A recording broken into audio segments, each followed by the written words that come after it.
क्रिस्का recording studio Ekangal सराय।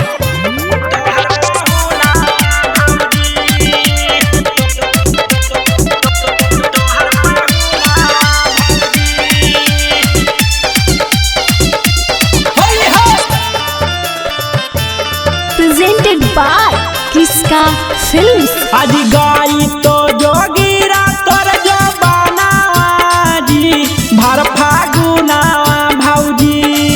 आज गाई तो जोगीरा तोर जो बनावाजी भर फागुना भौजी। आज होलिये में छोड़ के चला गेला खुना जी तोहर पाहुना भौजी। आज होलिये में छोड़ के चला गेला थुना जी तोहर पाहुना भौजी। आज कहा बताले ले हम आई बोजी जोड़े बैगाना भौजी। आज कहा बताले ले हम आई बोजी जोड़े बैगाना भौजी। ता होलिये में छोड़ के चला गेला थुना जी तोहर पाहुना भौजी। आज होलिये में छोड़ के चला गेला थुना जी तोहर पाहुना भौजी।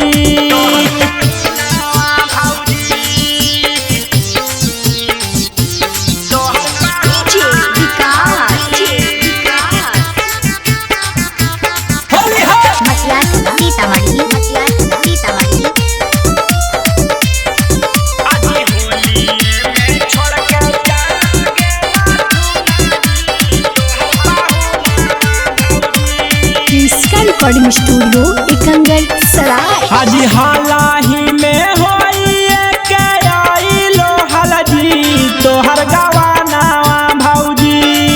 आज हालाही में होइए के आइलो हलजी तोहर गवाना भौजी।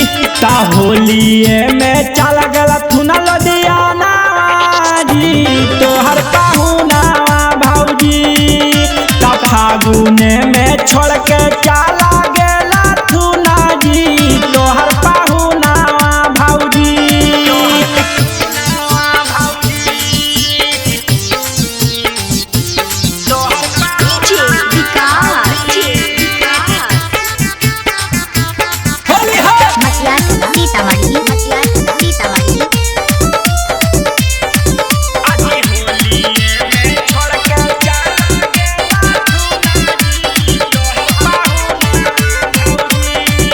रिकॉर्डिंग स्टूडियो एकंगल सराय। आज भार फागुन कैसे तोहरा लागा तो जी अब हमाना भौजी।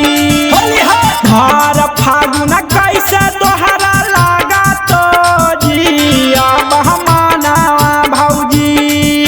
ता होलिये में चल गला थुना लदियाना जी तोहर पाहुना भौजी। ता फागुने में छोड़ के चला गेला थुना जी तोहर पाहुना भौजी। आज मानी लबतिया तोरा जावन कहा है तो जी राजा रौसाना भौजी। आज मानी लबतिया जावन तोरा कहा है को जी राजू नहा भौजी। ता होलिये में चल गला थुना लदियाना जी तोहर पाहुना भौजी। ता फागुने में छोड़ के चला गेला थुना जी तोहर पाहुना भौजी। क्रिस्का रिकॉर्डिंग स्टूडियो एकंगल सराय।